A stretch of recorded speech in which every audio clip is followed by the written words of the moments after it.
minute we find answers, satisfactory answers, we'll be happy and we'll find closure. Sifumanekile isithuthi besikhwela amapolisa amathathu kwakumlambo iHennops eCenturion nekulapho bekufunyanwe khona imizimba yawo kanti umkomishina lamapolisa kuzwelonke uthi abantu mabanike ithuba amapolisa aphande nzulu ngalo mba. Kavuka ngazama indlela ukuthi sizophuma kanjani ngoba vele sekuyasha kakhethe indawo ngiyibona ukuthi amalanga angathi angcono kuyona. Usapho lakwaMyeni eMlazi lusothukile emva kokutshiselwa endlini ngumfana onama-22 eminyaka ngethuba exabana neqabane lakhe uThemba Lenkosi Myeni onama-20 eminyaka ubudala. Umongameli we-ANC uCyril Ramaphosa uqhwabela izandla umfelandawonye wabasebenzi COSATU ngegalelo layo ngokungagungqi kwimiba echaphazela abasebenzi kwimibhiyozo yosuku lwabasebenzi ye-COSATU bibanjelwe eMpumalanga namhlanje.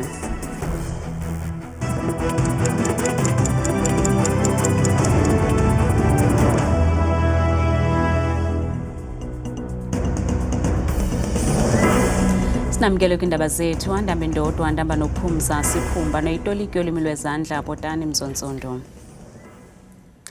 Amapolisa anqinile kuba ngokwenene isithuthi esikhutshwe kumlambo iHennops eCenturion seso besikhwela amapolisa amathathu nemizimba yawo efunyenwe kwakulo mlambo ebutsheni bale veki. Ukanti umkomishina lamapolisa kuzwelonke uNjengelefani Masimula uthi abantu mabanganqami ngokuzigqibela ngokwehlileyo mabanike ithuba amapolisa aphande nzulu ngalo mba.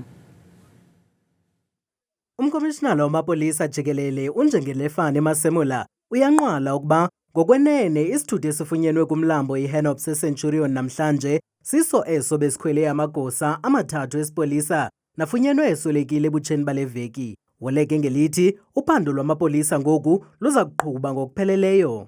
At least the car has been found. I'm sure every one of you can see the condition of the car. We are going to undertake an investigation of the car so that we can come to a conclusion as to what exactly happened. But from I think the look of eyes when you can see that the car looks like it capsized first before it impacted on the wall, including the barrier on the side, and then eventually went into the water. Kusenjalo intsapho kunye nogxaba lamapolisa bebebambe umthandazo eBloemfontein eFreystata namhlanje. Kulubaphathiswa eliphondo uMaqueen Letsoha Mathai uthi iqoqo eliphezulu lesipolisa namagosa karhulumente azakudibana nentsapho zalamagosa ngomso.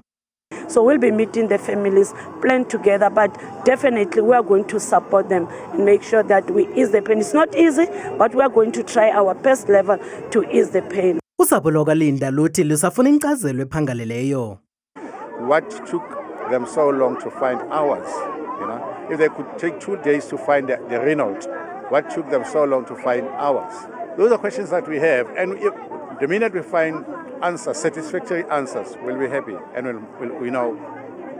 we'll find closure. uMasamula ucele uluntu ukuba lunike ithuba amapolisa aphande nzulu ngalo mba. Liphele kabuhlungu iphulo lokukhangela inkwenkwana neminyaka emithathu uMjalifa Sabuli emva kokufunyanwa komzimba wayo udade emanzini eRoodeport eGauteng. uMjalifa ulahleke kule mpelaveki iphelileyo ngecawe. Ingxelo ithuduke ngethuba elandela abanye abantwana ngethuba besiya evenkileni. Isiganeko sokulahleka kwale nkwenkwana sibangele umsindo ekuhlaleni. Uluntu lothyola amapolisa ngokurhuqa inyawo kwaye ngoku luthi umnqwazi awuqini ngendlela ofumaneke ngawo umzimba walo mntwana. Sifike saqoqa apha kodwa sangamfumani umntwana. Inokuba lo mntwana ubulawele kwenye indawo emva koko wazokulahlwa apha. Inqwelontaka ibilapha ngomvulo imkhangela akafunyanwa. Uluntu lumile ngelithi amapolisa ohlulekile ukubancedisa ukukhangela uMjalifa. UColonel Masondo wayesithembisile ukuba amapolisa aza kusincedisa ekukhangeleni le nkwenkwana kodwa izolo siqale ngokwethu uqoqo kwade kwabetha uthu emva kwemini. Ethubeni kwafika iveni yamapolisa yahlala nje imizuzu emihlanu kuphela yahamba abasinceda. Ngale ntsasa sivukile sikhangela umntwana ngo-6 ekuseni asamfumana kwade kwafika abanye abafana ebebesiya kwiindawo zokudlala ezikufutshane babona into edadayo emanzini. ko Sloloville ba bona ntho e floatang mo godimo ga metsi. Isithethi samapolisa kwiphondo laseGauteng uLieutenant Mavela Masondo uthi luyaqhuba uphando ngesi siganeko. Let's allow investigation to take place because we are not sure whether the child was killed somewhere or dumped in this dam later on, or whether the child drowned in this dam. So that will form part of the investigation. uMasondo uthi ayikacaci indlela uMujalifa abhubhe ngayo, kodwa esithi amapolisa aza kubila esoma ukufumanisa ukuba esi siganeko sehle njani. Liyakhula iqondo leziganeko zobundlobongela obusekelezelwe kwisine kwiphondo laKwaZulu-Natal. Usapho lakwaMyeni eMlazi lusothukile emva kokutshiselwa endlini ngumfana ona-22 eminyaka ngethuba exabana neqabane lakhe uThemba Lenkosi Myeni ona-20 eminyaka ubudala. Umama wexhoba uchacha esibhedlele ngelixa amanye amalungu osapho amathathu uquka utata wakhe nomntwana wakhe onenyanga ezisixhenxe besinde ngokulambisa. Baqikelelwa kwisine abantu ebebengaphakathi kule ndlu etshiswe sisinqandamathe sikaThemba Lenkosi Myeni, kuquka abazali bakhe nalapho umama wakhe eshiyeke nomonzakalo omandla. Ukanti usapho luthi kudala luziphawule iimpawu zempatho gadalala kudade wabo. Le abuse into ekhona because sina njengomndeni besike sikithola inkulumo isakhula kudadewethu esireportela ngayo lo mfana kube ukuthi indaba abantu abathandana mfowethu kube nzima ukuyilungisa ngoba uthi uyalungisa bese ulimaza lo wakini ngoba uyamthanda lo muntu yabo. Udada wexhoba uthi basinde ngokulambisa ngethuba kusehla isisiyeleko. Wavuka mina ukuze ngishela endlebeni. Ngavuka ngazama indlela ukuthi sizophuma kanjani ngoba vele sekuyasha ngakhetha indawo ngiyibona ukuthi amalangabi angathi angcono kuyona. Ngazama ukuqoqa amafridge na ngawuvula umnyango.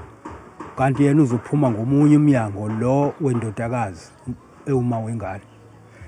Ngimbona inyakazi sicapha ngoba ngithi uzokulandela ayikhahle leso isicapha lesi sivuleke ukuze bakwazi ukuphuma. Ngelixa iziko elilwa nobundlobongela obusekelezwe kwisini uThingo Crisis Center lusithi ingxaki ngabantu abayikwayileyo into yokufumana uncedo. Endaweni yoko bakhetha ubundlobongela njengetyholo lokusithela bangajongani neyona ntsusa amabandla kwingxaki abanazo.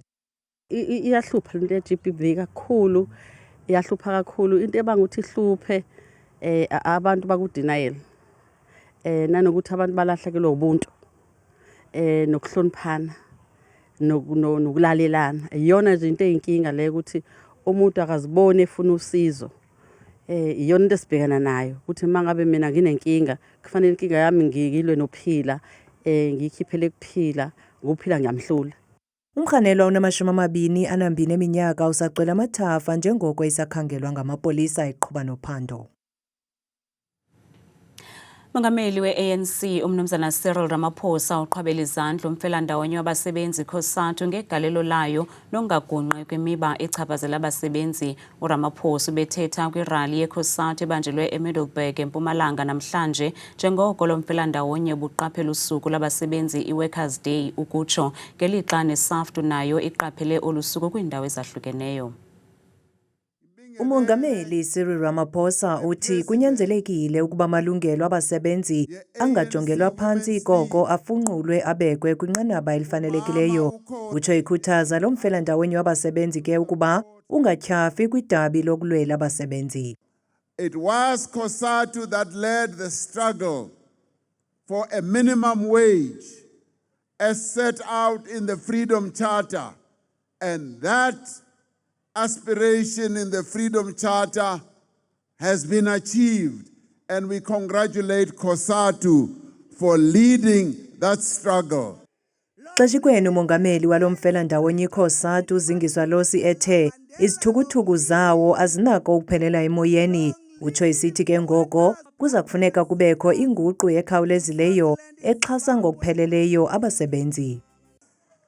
We are very clear as this federation that the state must serve the working class, not the few elite.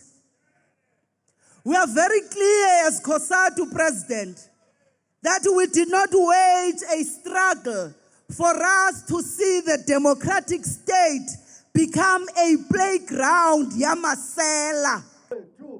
Kambe unobhala jikelele weSAFTU uZwelinzima Vavi uvakalise ukungaxoli ngokuqatshelwa kolusuku ngelixa iqondo lentswelangqesho lixhomile. We are celebrating when unemployment rate in our country is now sitting at 42%, with 40% of black women unemployed, with 60 young people unemployed. Uzingiswa Lose ukwakhuthaze ubumbano ngaphakathi kwalomfelandawonye. Zizitena zokwakha ibhlorho ezingaphaya kwama-3,000 ezithengwe ngabahlali kwilali yakuvonqo edutywa eMpuma Koloni. Abahlali bagqibe kwelokuba bazakhele ibhlorho emva kokulinda ixesha elide kumasipala wale ngingqi ukuba abalungiselele. Bathi sele ingamatyeli aliqela idilika lebhlorho bazixhasele ngokwabo ngaphandle koncedo lukarhulumente. Baphume ngobuninzi abahlali basevonqo edutywa namhlanje bazokhela ibhlorho yabo nabathi yeyona ibenza bakwazi ukuwelela kwiindawo ezifana nedolophu kunye nezikolo. Ulutsha ke ngoku lwale ndawo lwabona kufanelekile into baludibane ngokuvana ngoba apha si-united. Lwadibana ngokuvana into kokubana imemba nganye mayikhuphe i-210 athokwazi yakhuphe ngaphezulu kwenzeka for into kokubana le blorho ibe iyenzeka. Silindeke ngokumasipala xa sisenza lento kuba sifuna umasipala afike siqhuba sisendleleni. Asikange singahoywa sikhathalelwe kodwa sithi mangade sike konakala sikho sibe ngathi asikho. Othethela ulutsha lwale ndawo uthi abakwazi ukulinda umasipala kube kusonakala. Sakubona into okubala ngabo le blorho ibhizi ngolona hlobo kuwela ititshala ezititsha apha kwezi high schools.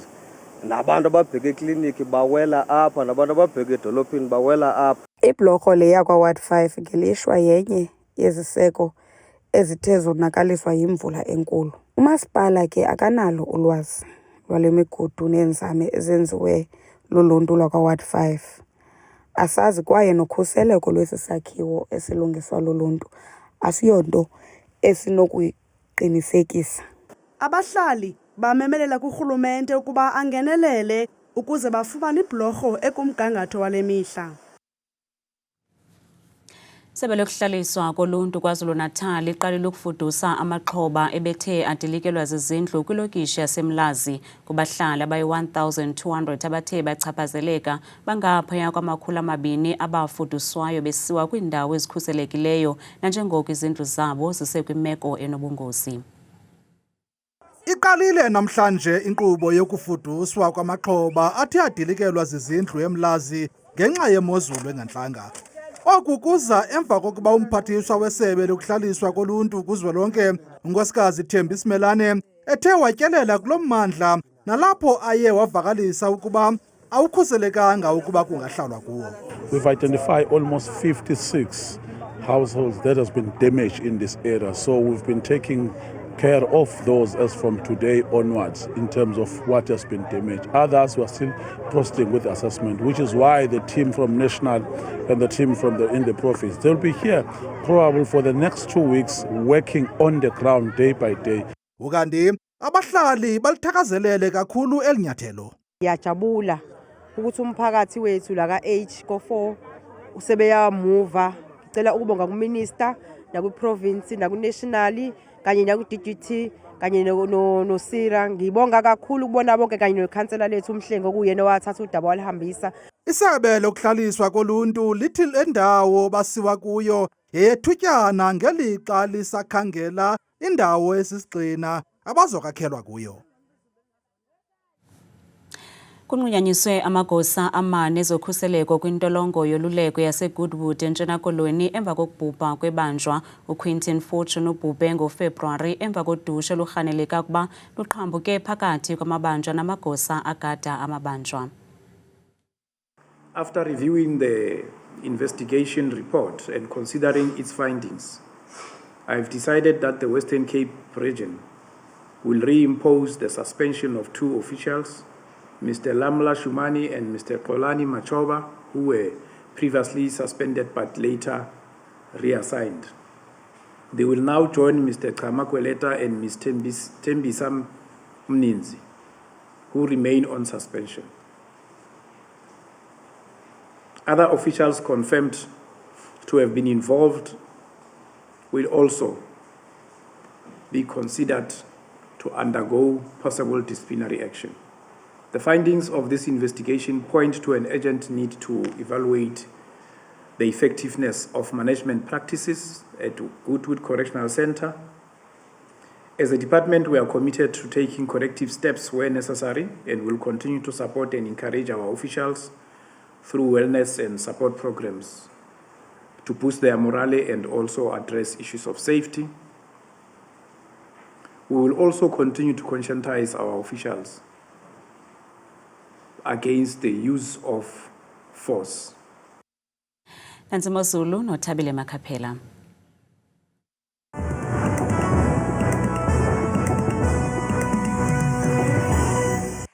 kakhulu ke qwathikazi nomamzangwa kwideska yendaba ndiyakubulisa nawe mbukeli wam apha ekhaya ndikwamkele kaloku kwiqonga ke lam leMozulu mna igama lam ndikuThabile Makhaphela mna ke ndiyinzwakazi yabathembu mvanje bethuna nansi imozulu leyo ke mbukeli wam esiye sivule kaloku ngophawula ngalo umfanekiso wethu wokuqala ogxilisa ngamandla kaloku kwiziganeko zamvanje kuMzantsi Afrika uphelelwa uphawula kaloku uba noko apha embini kakhulu phaa kooPriska khona inkwankca ngexesha lasekuseni phaya ngaye la 5 degrees baqhube nosuku lwabo futhi belusonga beluvala ngelanga ngaye kaloku la 16 degrees emva kwedinala yangomso wona ke mbukeli wam amaqondo wakho aphantsi naphezulu beqala nqa iphondo liphaka kaloku lona empuma koloni ngamandla phaa eMthatha kwimpuma yelaphondo futhi qaba njengamafu phaya ekuseni futhi ko 6 degrees baqhube naphaya eMonti eMdantsane amalinda futhi ungabanda ngenkwankca ngeshumi nje elikhatshwe sesithathu kanti ke baphila kanje phaya ephondweni kaloku eliseFreystata kumbindi ke apha eMzantsi Afrika amandla olaphondo phaya koSasolburg nazo zonke zaziphaluka ngabanda futhi ngaso nje esasibuzobukela ekhaya khawuthi chu nembe nam ngokubanzi kwakhona futhi phaya ephondweni elisentshona koloni ngamandla futhi kwimpuma yalo amazantsi phaa koBhofort sekuseni futhi yingqele phaa nendudumo yonke lantsasa ngelashumi mbukeli wam elikhatshwe kaloku sesithathu kwakhona mbukeli kaXahlabula Mgama futhi ngokubanzi phaya kwelaphondo laseNorthern Cape ngomso futhi amazantsi walo futhi njengapha kaloku koDiyara phaa kuyabanda ekuseni ngesithandathu iguquke la mozulu futhi itshintshe kamnandi livele lalanga kwakhona futhi ngemva kwemini ngo-14 degrees bona mbukeli ekhaya baphila ngolu hlobo phaya kwelaphondo laseNorthwest ngomso amazantsi walo indawo ezifana phaa kaloku eMorule ngekuseni futhi nokukhona la nkwankca namafu ngesithandathu uyaqhube emini futhi ngo-17 ngokuhlwa mbukeli apha ekhaya thina silapha kaloku eRhawutini namhlanje nangomso nantsi imozulu kumantla futhi koBonkonspruit ekuseni zintshizana ezithe chache nendudumo nje ngaye kaloku la 20 degrees kuncembe nam kwakhona phaya ephondweni elikumantla apha eMzantsi Afrika elo phondo ke mbukeli wam yiLimpopo kumazantsi nombindi walo futhi njengaphaya koPulukwane kwasekuseni futhi ngaduduma kubaneke yonke lapha kwedindala ngaye ke la 22 degrees kanti ke sebenjeje phaya ephondweni elisempumalanga ngamandla futhi kosikhukhuza futhi ndawo eziphakame kakhulu kwelaphondo ngala 20 degrees napha kwincam yelaphondo emalahleni kwasekuseni futhi ngo-18 khawuvume wethu apha ekhaya ndiyivale nam ndiyisonge phaya kaloku KwaZulu-Natal amantla futhi phongola kwasekuseni futhi zintshizane zithe gqa yonke lantsasa ngo-15 naphaya eThekwini futhi ku-17 mna ndikuthela ngolu hlobo xesha lemiyawule